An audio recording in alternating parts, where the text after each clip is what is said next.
What's up, guys? I hope you are doing well. I am Sanket Rathi. Welcome to table top.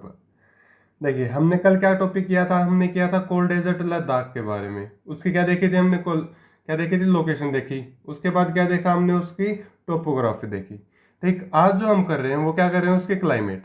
Climate कैसी है, कैसे वहाँ पे rainfall हो रहा है, कैसे वहाँ पे विंड है, ये सारी चीज़ें क्या है हम इसके अंदर देखेंगे। ठीक, तो क्लाइमेट कैसी है वहाँ की? देखिए, हमें पता है क्या कि सॉरी, जो लद्दाख का एरिया है वो क्या है, काफी एल्टीट्यूड के ऊपर है। हमने देखा था ना कल कि बहुत सारी वेरिएशन है, 3000 मीटर से लेके 8000 मीटर तक क्या है यहाँ पे माउंटेन की रेंज है। उसके अंदर क्या है, ये लद्दाख का एरिया है। ठीक, तो इतनी ज्यादा हाई एल्टीट्यूड होने के कारण क्या है, यहाँ का टेम्परेचर क्या है, बहुत ज्यादा ठंडा होगा और ड्राई होगा। ड्राई क्यों होगा? आप बोलोगे सर माउंटेन्स के अंदर तो बहुत ज्यादा बारिश होगी। चलिए वो भी मैं बताऊंगा आपको कि ये ड्राई क्यों है। ये इतनी बात समझ में आ गई कि अगर एल्टीट्यूड के ऊपर जाएंगे, हाई एल्टीट्यूड के ऊपर जाएंगे तो क्या होगा, टेम्परेचर डिक्रीज होना स्टार्ट कर देगा। ये बात आ गई समझ में। इसके साथ एल्टीट्यूड से एक रीजन और है एल्टी से सॉरी रीजन नहीं, इसके साथ एक फैक्ट और जुड़ा हुआ है। क्या? अगर आप ऊपर जाएंगे तो क्या होगा, ऊपर एटमॉस्फेरिक प्रेशर वो क्या होगा, डिक्रीज होगा। वो क्यों होगा? क्योंकि वहां पे क्या होगी, जो एयर होगी वो क्या होगी, लाइट होगी। इट मीन्स एयर जो है वो थिक ना होके थिन होगी। एयर थिन होगी तो इसका मतलब क्या होगा कि वहां पे क्या होगा, एयर प्रेशर कम होगा। ये बात आ गई समझ में? चलिए ठीक है। अब एयर प्रेशर मैंने आपको क्यों बताया, चलिए ये अगला टॉपिक हम यहाँ पे करेंगे। ठीक, एयर प्रेशर का। उससे पहले ये देख लेते हैं, सॉरी, ये हाँ एयर प्रेशर का यही क्या, इसकी इसी के अंदर आ गया कि अगर एयर प्रेशर क्या होगा, अगर एयर थिन होगी तो क्या करेगी, सन रेज जो है वो क्या करेंगी, डायरेक्ट फॉल करेंगी आपके ऊपर। डायरेक्ट फॉल इट मीन्स जो हमारी अर्थ के ऊपर, सरफेस के ऊपर जो हमारा प्लेन है, जो गंगा का प्लेन है, यहाँ पे जो है सन रेज अगर आएंगी तो उसको क्या कर रही है, जो एयर मॉलिक्यूल्स हैं वो क्या कर लेंगे, इसको ट्रैप कर लेंगे, इसको पकड़ लेंगे।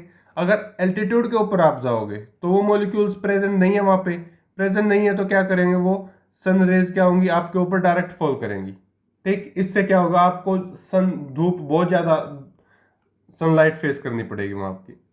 कहाँ पे? लद्दाख के अंदर।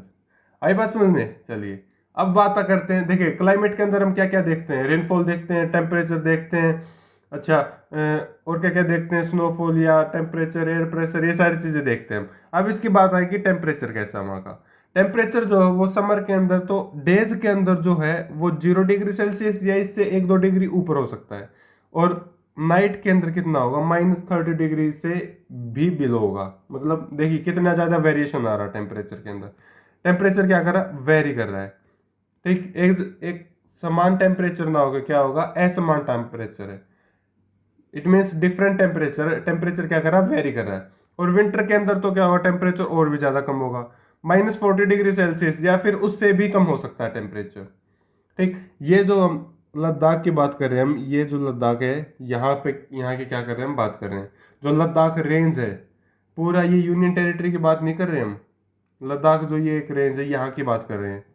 ठीक, चलिए अब जो है यहाँ की क्या बात आई, रेनफॉल की बात आई। रेनफॉल क्या होगी, बहुत कम होगी। कितनी? 10 सेंटीमीटर होल ईयर।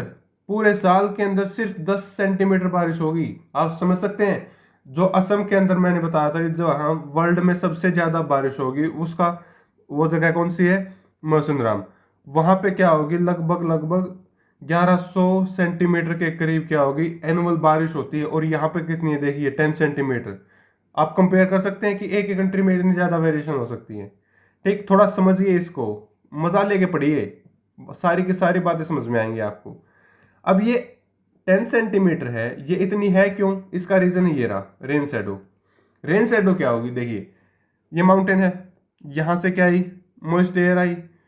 अगर ये माउंटेन उसको क्या कर देगा, ब्लॉक कर देगा, तो वो अपना सारा का सारा मॉइस्चर यहाँ पे क्या कर देगी, फॉल कर देगी। तो सारी की सारी प्रेसिपिटेशन इस साइड में होगी। जब विंड यहाँ पे आएगी तो क्या होगी, वो बिल्कुल ड्राई हो चुकी होगी।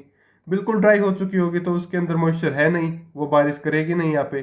तो जो लद्दाख का एरिया है वो कुछ इसी तरह का एरिया है। आगे बात समझ में? इसी वजह से वहां पे क्या है, रेनफॉल बहुत कम है। क्लियर? चलिए अब जो बात आई कि यहाँ पे विंड्स कैसी हैं। विंड्स जो हैं वो फ्रीजिंग विंड्स होंगी। इट मीन्स अगर हवाएं चलेंगी ना तो इतनी ज़्यादा ठंडी होंगी कि वो आपकी बर्फ जमा सकती है। ठीक। और सनलाइट जो होगी वो क्या कर सकती है, आपको बर्न कर सकती है। ऐसा क्यों, ठंडा भी और गर्म भी। इसका रीजन यही है, जो यहाँ पे एयर जो है वो क्या है, थिन है। एयर थिन होने के कारण क्या करेगी, सनलाइट क्या करेगी, ट्रैप ना होके एटमॉस्फेयर के अंदर आपके ऊपर डायरेक्ट फॉल करेगी। इट मीन्स वो उसकी इंटेंसिटी इतनी ज्यादा हाई होगी कि वो आपको क्या कर देगी, बर्न कर देगी। ठीक। इसी वजह से एक फैक्ट भी है, अगर आप क्या करोगे,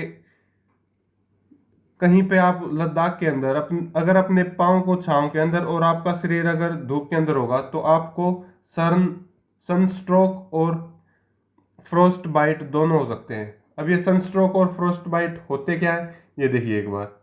इस प्रकार की एक, देखा होगा ना आपने ठंड में कि आपके पाँव ऐसे सुन्ने पड़ जाते हैं, सुन्न हो जाते हैं, तो इसको बोलते हैं हम फ्रोस्ट बाइट। और समर्स के अंदर आपने देखा होगा कि कई बार क्या होगी, धूप इतनी ज्यादा होगी कि आपको चक्कर वगैरह आने लग जाते हैं, आपकी स्किन कैसी हो जाती है, रेड कलर की हो जाती है, तो इसको बोलते हैं सनस्ट्रोक। आई बात समझ में, सनस्ट्रोक में और फ्रॉस्ट बाइट में डिफरेंस समझ में आया। तो अगर आप छांव के अंदर अपना पैर करके ऐसे सोओगे तो आपको पैर के अंदर कुछ ऐसा फील होगा और आपकी बॉडी को कुछ ऐसा फील होगा। ये है सनस्ट्रोक और फ्रॉस्ट बाइट। अब जो है एक बात बता रखी है इसने कि थोड़ी सी एक्स्ट्रा नॉलेज है इसमें, क्या, जो वर्ल्ड के जो कोल्डेस्ट प्लेसेस हैं, वर्ल्ड में बहुत सारे ऐसे प्लेसेस हैं जो बहुत सारे कोल्ड हैं, मतलब ठंडे हैं।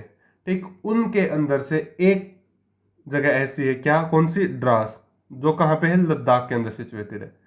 आई बात समझ में, वन ऑफ द कोल्डेस्ट बोला है, ये नहीं कि ये सबसे कोल्डेस्ट है, सबसे कोल्डेस्ट ये नहीं है। ये क्या, जो सबसे ठंडे इलाके हैं ना, जो वर्ल्ड के सबसे ठंडे इलाके, उनमें से एक है ये। समझिए इसको, आगे बात समझ में कि क्या है, सबसे ठंडा ना होकर के जो सबसे ठंडे हैं उनमें से एक है। ठीक। और लद्दाख को हम एक और नाम से जानते हैं, कौन सा, खापाचान। इसका मतलब क्या है, स्नोलैंड। ठीक। यहां पे क्या होगी, स्नोफॉल होगी। आएगी बात समझ में, स्नोफॉल होगी।